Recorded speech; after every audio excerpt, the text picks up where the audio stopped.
Agora, aproveitando isso, eu acho que tem um assunto que eu queria tratar rapidamente com você aqui.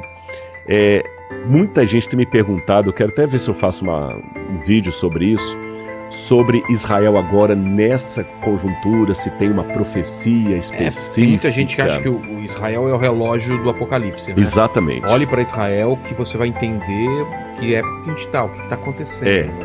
Assim, Terceiro tempo. Eu acredito, como eu estou no terceiro grupo, que Deus trouxe a igreja, mas Deus tem um papel, muitos judeus vão aceitar no final. Tem muito judeu sincero, você entendeu? Tem muito judeu que está reconhecendo hoje que Jesus é o Messias. Muitos judeus, muitos. Gente racídica, de paiote, de preto, fala assim, olha, eu reconheci que Jesus é o Messias, tanto no judaísmo quanto no islamismo.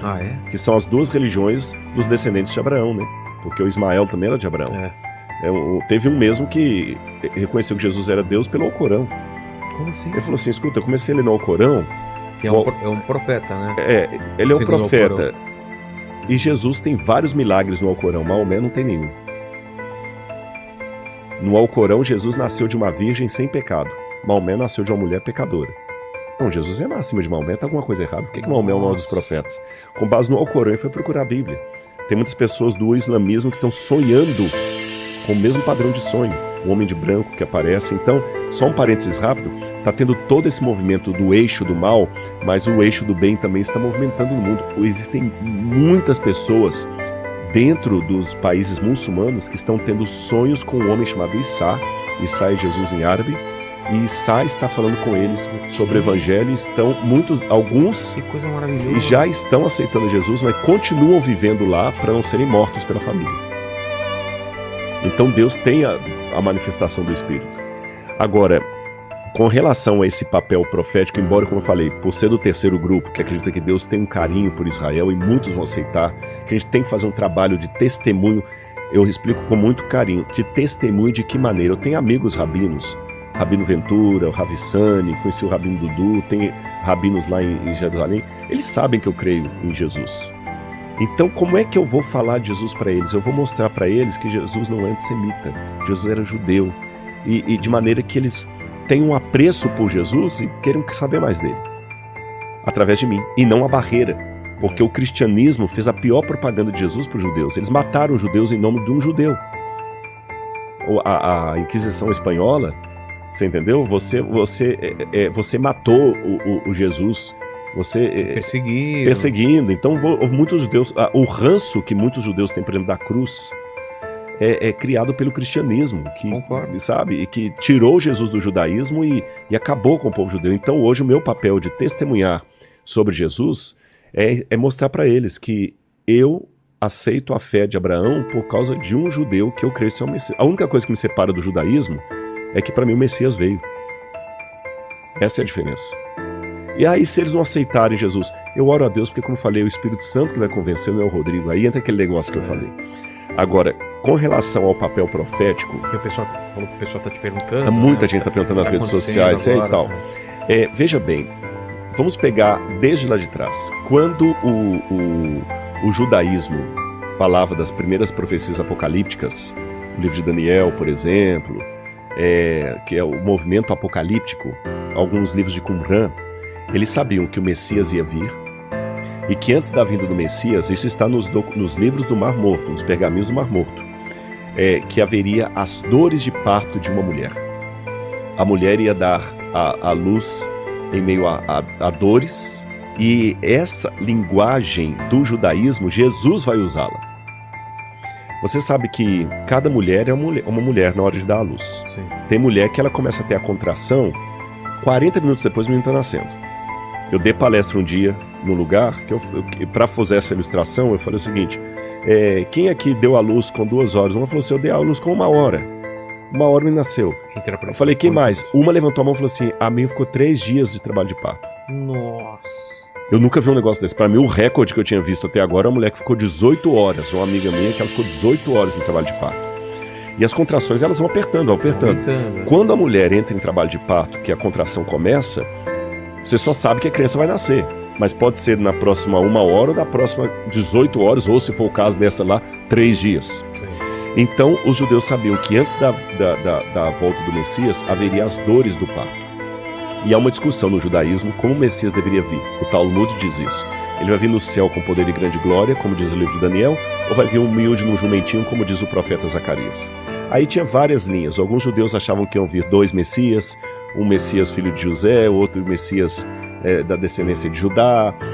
Cada um tinha uma linha. Bom, mas Jesus veio. E Jesus falou que haveria 2 vindas do Messias. A primeira, que ele veio humilde, e a segunda, que ele voltará. E entre uma e outra, nós perceberíamos a outra pelas dores de parto. Que Jesus fala, quando ouvirem falar de guerras, rumores de guerra, terremotos, é o princípio das dores. Ele usou a mesma linguagem. Aí veio a igreja cristã primitiva. Os primeiros leitores do Apocalipse e das cartas de Paulo, que viveram no 2º século de nossa era, os chamados pais da igreja, nenhum deles interpretou que o anticristo viria de Israel, não. Eles deixaram bem claro o seguinte: o anticristo virá de Roma. O anticristo virá de Roma. Que era o povo que oprimia os judeus? Exatamente. Exatamente. E o anticristo vai ser justamente quando o cristianismo der as mãos para Roma. Até, se não me engano, achou o pastor Júnior, que teve aqui, o Paulo Júnior. Paulo Júnior. Acho que foi dele que eu vi um recorte aqui, que ele falou, e eu concordei muito com essa visão dele. Então você vê que fala ali que era de Roma. Não estou falando que ele crê exatamente como eu creio, mas esse recorte que eu vi foi um recorte, foi um short ali. Roma. E os cristãos já esperavam que no futuro haveria uma quebra de aliança do cristianismo, semelhante àquela que houve no judaísmo, onde o cristianismo se institucionaria unindo-se com Roma. Tanto é que no Apocalipse, Roma é exemplificada como sendo um dragão de 7 cabeças que persegue a mulher, que é o povo de Deus que dá a luz ao Messias. E João vê, no capítulo 12 do Apocalipse, essa mulher vestida de branco, fugindo do dragão para o deserto. O dragão não pode atingi-la no deserto, então sabe quem que ele manda? A besta do Apocalipse. Peraí. Tá. A besta do Apocalipse não é o anticristo. É o anticristo. É o anticristo. É o anticristo. Mas olha que interessante, já que o Apocalipse é linguagem simbólica, vamos destrinchar isso aqui. A mulher, que a gente sabe pela literatura que é o povo de Deus. O fato dela estar gritando para dar a luz ao Messias, lembra que eu falei as contrações de parto, que o Messias vem aumentando? Quando o Messias nasce, ele é arrebatado para o céu, de acordo com essa profecia do Apocalipse. E a mulher foge do dragão. O dragão fica irado e vai perseguir a mulher. É Roma perseguindo o povo de Deus. Aí a Bíblia fala que a mulher foge para o deserto e o dragão não pode atingi-la. Como o dragão não pode atingi-la, ele fica em pé na areia do mar e sobe do mar a besta, que é o anticristo. Que é o... como chama aquele demônio do mar lá? O famoso, não sei. Demônio do mar? Tem um... Como? Cthulhu. Cthulhu é Lovecraft. Vou lembrar aqui. Tá. Hã? Leviatã, assim, a serpente do mar. Paquito, de onde vem esse conhecimento, Paquito? Leviatã. Cara, o conhecimento esteve sempre aqui. Exato. É uma questão de humildade que não falou. Ele mandou um Cthulhu no começo e depois consertou. O Leviatã, que é o Lotan, como eles falam, que é a serpente do mar. Exato. E é interessante que sempre na literatura antiga, o garítica, o mal é representado por 2 monstros, do mar e da terra. E no Apocalipse tem 2 bestas, uma do mar e outra da terra, que é o anticristo. Essa besta vai pro deserto perseguir a mulher. Só que a cena do Apocalipse congela aí. Para, igual o cinema lá de Portugal. Sei, dá uma pausa. Quando você vai lá no capítulo 17, o anjo vira para João e fala o seguinte: vamos até o deserto, que eu vou te mostrar o julgamento da grande prostituta. Que é? Que se prostituiu com os reis da terra. A mulher que fugiu? Aí, exatamente. Por que eu acho que é a mulher que fugiu? Porque quando ele vai... Olha bem, a história da mulher pura perseguida pelo dragão, ela é congelada com a mulher fugindo pro deserto e a besta indo. Certo. Não fala mais nada de besta, nem de mulher, nem de deserto. Só fala que ela foi corrompida. Só fala no capítulo 17. Quer dizer, a besta fala no capítulo 14, mas da besta e a mulher só volta no capítulo 17. Aí quando volta no capítulo 17, um anjo vira para João, você pode até acompanhar, e ele fala aqui, ó, capítulo 17, olha. Veio um dos 7 anjos que tem as 7 taças cheias da cólera de Deus e falou comigo dizendo: vem, vou mostrar a você o julgamento da grande prostituta que está no deserto. E o anjo transportou-me em espírito a um deserto. E quando João vai ao deserto, João vê o quê? Uma mulher montada na besta, vestida de púrpura, escarlata, joias, pérolas e embriagada com o sangue dos santos. Nossa. E a Bíblia fala que quando João viu isso, tem um versículo que fala o seguinte: e quando a vi, admirei-me com grande espanto. Deixa eu fazer um parênteses aqui, abra uma notinha de rodapé. Tá. Admirei-me com grande espanto. No hebraico, quando você tem um pleonasmo, isso não é vício de linguagem, é uma ênfase muito grande. Ele tá querendo Enfatizar demais. muito. Exatamente, que aqui no Brasil, se eu falar sair pra fora, descer pra baixo, subir pra cima, é vício de linguagem. Em hebraico, não. Quando você fala o seguinte, olhos que veem, ouvidos que ouvem, quem tem ouvidos para ouvir, ouça. Isso é um superlativo, é um exagero, você quer colocar uma ênfase naquilo ali.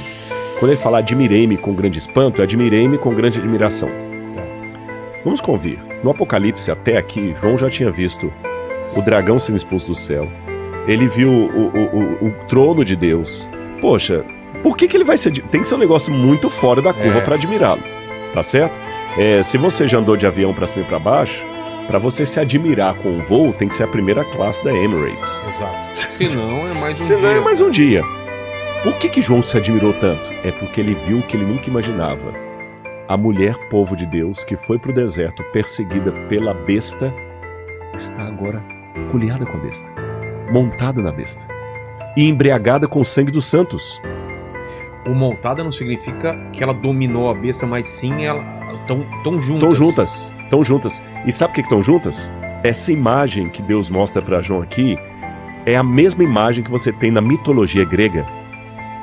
Que na mitologia grega tem a história de uma mulher, que eu não vou revelar o nome dela agora, daqui a pouco eu vou revelar. Essa mulher trai o marido e ela foge com Zeus, que aparece como uma besta, um touro, que o touro é uma besta, o burro é uma besta, a mula é uma besta, o touro é uma besta nas águas. E lá no Líbano, por exemplo, nós temos um mosaico, no Líbano, na Turquia, um mosaico que eram as casas dos ricos, que mostrava essa cena. E essa mulher que só foge com o boi sobre as águas, ela é descrita como uma mulher que se assenta sobre muitas águas. A mesma descrição do Apocalipse daquela mulher. Exato. E sabe qual que é o nome dessa mulher? Não. Europa. Europa? Que doideira. Europa. E João vai mais além. Eu convido o pessoal em casa depois a lerem o capítulo 17 do Apocalipse. O anjo ainda explica para João, essa mulher que você viu, que se assenta sobre muitas águas, essas águas são povos, nações, línguas e reinos. E essa mulher também é aquela cidade que se assenta sobre 7 colinas. Qual cidade é essa? Roma. Por que 7 colinas? Porque você tinha 7 colinas em Roma. Tem uma moeda no museu lá que tem Roma nessa moeda. Roma é eterna, uma mulher sentada sobre 7 colinas. Nossa. Qualquer historiador sabe que Roma é descrita como uma cidade sobre 7 colinas. Lá em Roma até... Você já foi para Roma? Já. Você tem ali o Fórum Romano? Sei. Ali tem o Palatino. O Palatino é uma das 7 colinas de Roma. Entendi. O Palatino é uma das 7 colinas. Roma é a cidade que se assenta sobre 7 colinas. E fala, é a cidade que domina sobre os reis da terra. Então significa, se eu estivesse na época de João lendo, que aquela cidade que domina sobre os reis da terra e que hoje nos persegue, amanhã vai estar junta com o povo de Deus, perseguindo o povo de Deus. Aí agora do Apocalipse eu pulo para Paulo. Paulo falou que a volta de Cristo não aconteceria sem que primeiro viesse a apostasia e aí fosse revelado o homem da iniquidade. É interessante que Paulo e João, nas cartas de João, falam que o homem da iniquidade, que é o anticristo, já dominava naquele tempo. Ele fala porque ele já domina e esse poder já opera e já está entre nós. Nas cartas, João... Pode ir. Essa é a pergunta que eu ia fazer, mas faz que ela é importante. Então o anticristo já estava vivo naquela época? Já estava vivo naquela época. Ué? O cara é Jason? É. Aí que tá. João fala, porque vocês sabem que o anticristo há de vir. E muitos anticristos já saíram pelo mundo. Ah, tá. Então existem Vários anticristos. Até o grande anticristo. Exatamente. No final. É igual o Zorro, né? Tem vários Zorros, né? Sei. Até o anticristo no final. E quem que João descreve como sendo o anticristo? Alguém que saiu do nosso meio. Porque na carta de João ele fala o seguinte: porque vocês ouviram que vem o anticristo, eu digo, o anticristo já existe e está entre nós, aguardando apenas aquilo que o tira. Aqui, olha, 1 João capítulo 2, versículo 18. Filhinhos, esta é a última hora. E como vocês ouviram que o anticristo vem, você me ajuda a ler, porque eu estou sem lente aqui. Está escrito anticristo aqui, ó.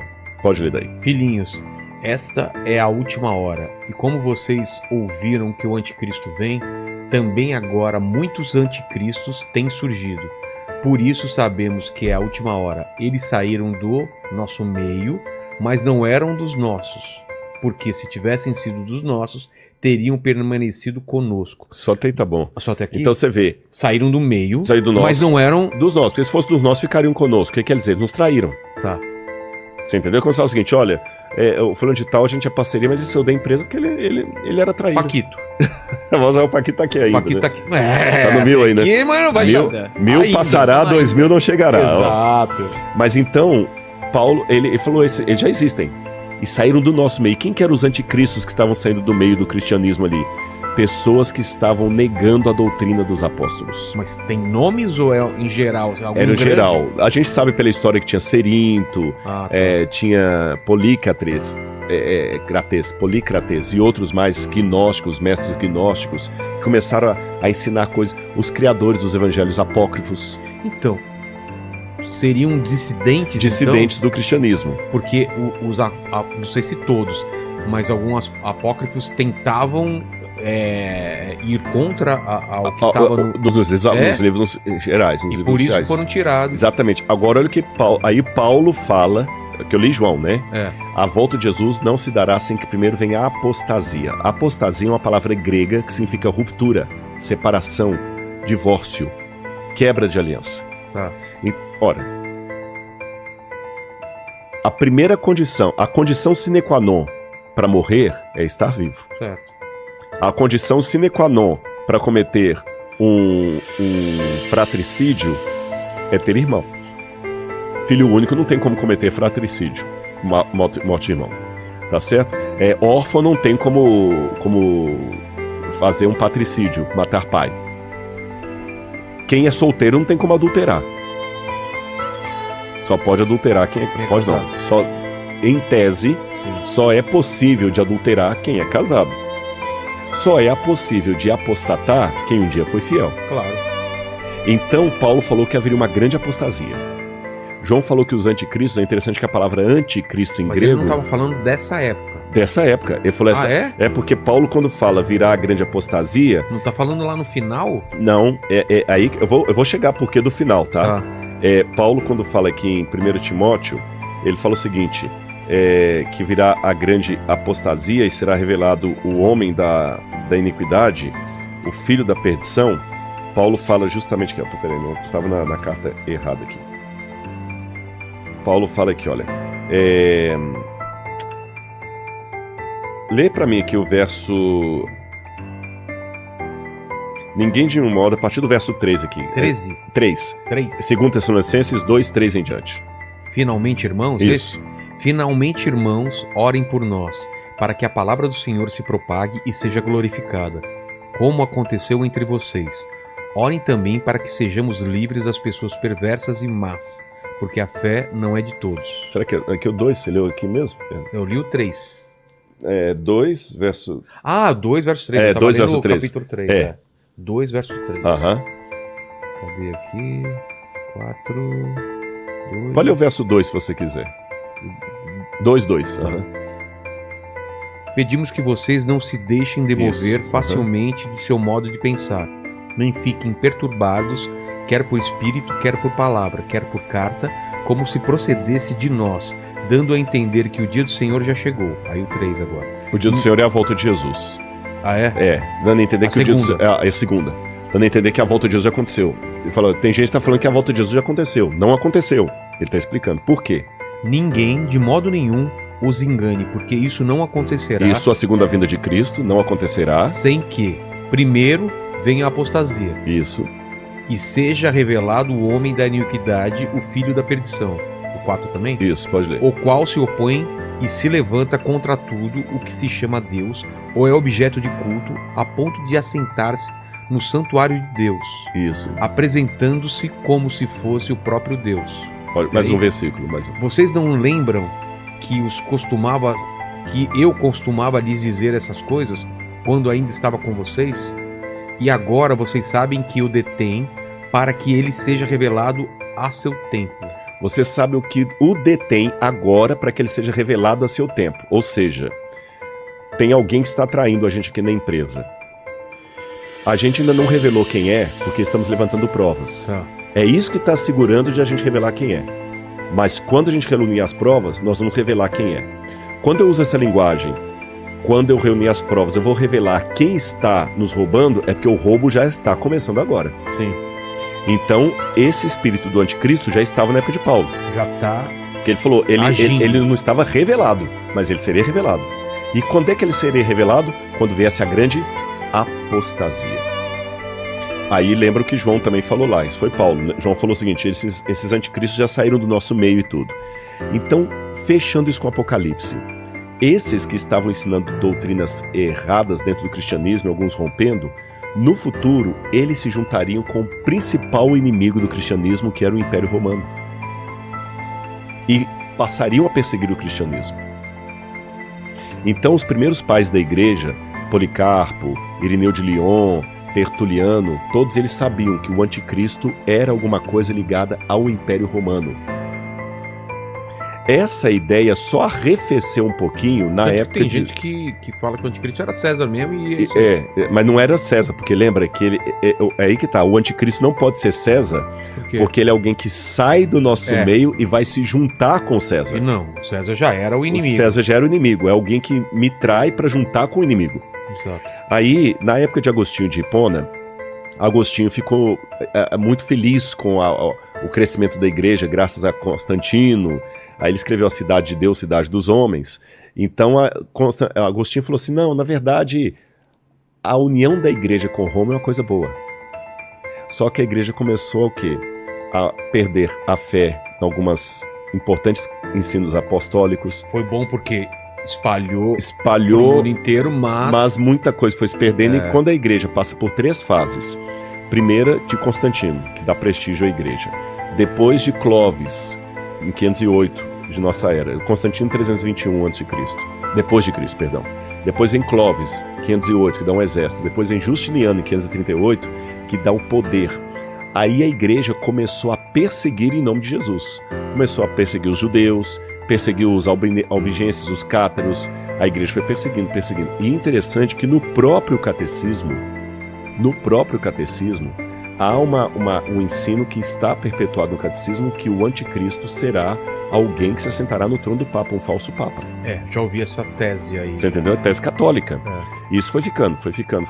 Quando veio a Reforma Protestante, 1517, século XVI, Lutero continuou entendendo que o anticristo vai vir de Roma, é um cristão apostatado que vai juntar poder e religião e Estado para poder se opor a Deus em nome de Deus. Percebeu que o trocadilho? Vai se opor a Deus em nome de Deus. Calvino também entendeu assim, Zwinglio, João Hus, depois Wesley, que fundou o metodismo, até os irmãos morávios, todos assim, tal. Aí quando chegou no final do século XIX, 2 padres dominicanos, eu vou lembrar o nome do principal deles agora, daqui a pouquinho vai vir, eles, para tirar um pouquinho o foco, porque estava muito assim, se é Roma, então o papado é o Papa e tal, eles tiraram o foco que o anticristo, na verdade, não tinha nada a ver com Roma, que o anticristo era Nero. E começaram a jogar, foi aí que surgiu pela primeira vez a interpretação pretérita do Apocalipse. Não, o Apocalipse não tem nada a ver com o futuro, tem a ver com o passado, a besta do Apocalipse é Nero, para tirar o foco. E alguns protestantes começaram a beber nessas fontes e também foram tirando o foco. Aí você tem o Darby, que foi um dos primeiros a pregar que o anticristo, na verdade, não tem nada a ver com Roma, que o anticristo vai ser alguém ligado à Europa e com Israel. Aí Israel começou a aparecer.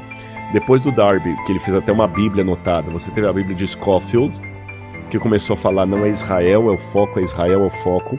Depois de Scofield, você teve B.E. Alexander. Depois você tem... vou lembrar, tem o Tim LaHaye, é mais recente, mas antes do Tim LaHaye tem o Hal Lindsey. Aí, essa nova visão pegou fogo no mundo evangélico. Os protestantes abraçaram isso com força. Ela ganhou cinema, ganhou livros. Então hoje uma grande parte dos evangélicos, que é um braço mais recente do protestantismo, que o protestantismo histórico são os batistas, os presbiterianos, luteranos. Aí depois você tem outras igrejas, o movimento pentecostal, da Azusa Street. Eles começaram a abraçar. Essa visão agora, que está muito em voga, diz que haverá 7 anos, a igreja vai ser arrebatada antes para o céu, para não passar pela grande tribulação. A igreja vai ser arrebatada. E quem vai ficar para trás? Pessoas que não estavam prontas para subir com Jesus. E entre esses, os judeus vão ficar para trás para enfrentar o anticristo e ter que reconhecer que Jesus é o Senhor na marra. Eu, particularmente, com muito respeito a quem acredita nisso, eu vejo um grande teor antissemita nessa linguagem. Porque os judeus têm que ficar para trás para se ferrar, né? Entendi. Quer dizer, eles têm que pagar porque eles crucificaram Jesus. No final das contas, quem fica para trás são os judeus. Isso é antissemita. Quem fica aqui para se lascar e o anticristo será alguém. Aí começam as hipóteses. Na época da União Soviética, da Guerra Fria, era muito interessante a pregadores americanos demonizarem a União Soviética. Então o anticristo é um soviético. Muitos filmes do anticristo são soviéticos. A bola da vez agora é a China. Agora tem gente que acha que o anticristo é a China e a China que com a Rússia vai lutar contra Israel e Estados Unidos ali no vale do Armagedon. Que tivemos lá, né? Exatamente e tal. Eu, particularmente, com todo respeito aos que pensam assim, eu não aceito que é esse o epílogo da história desse mundo. Por algumas razões bem rápidas. Primeira delas, isso é uma invenção do século XIX para cá. Finalzinho do século XIX. Você entendendo? Os cristãos de todas as eras, nenhum deles reconheceu isso. A questão da igreja ser arrebatada, que a volta de Jesus é uma... Não, se você perguntar dos grandes revivamentos dos Estados Unidos para trás, Spurgeon, todos os grandes pregadores, Whitemood, e ali para trás, Calvino, Lutero, depois mesmo pegando os autores católicos, São Boaventura, Agostinho, até chegar no momento apostólico, nenhum deles tinha essa ideia de o anticristo é um personagem que só vai surgir no final dos tempos. Nenhum deles tem. Nenhum deles tinha a ideia de que a igreja seria arrebatada. Todos, de maneira uníssona, incluindo os católicos, diziam que a volta de Jesus é um acontecimento visível, que todo olho o verá. Até o credo católico diz, né, havia a julgar vivos e mortos. E se você pegar mesmo alguns autores do século XX mais conservadores, como por exemplo Billy Graham, eles ensinavam a volta de Jesus, literal, no céu com poder e grande glória.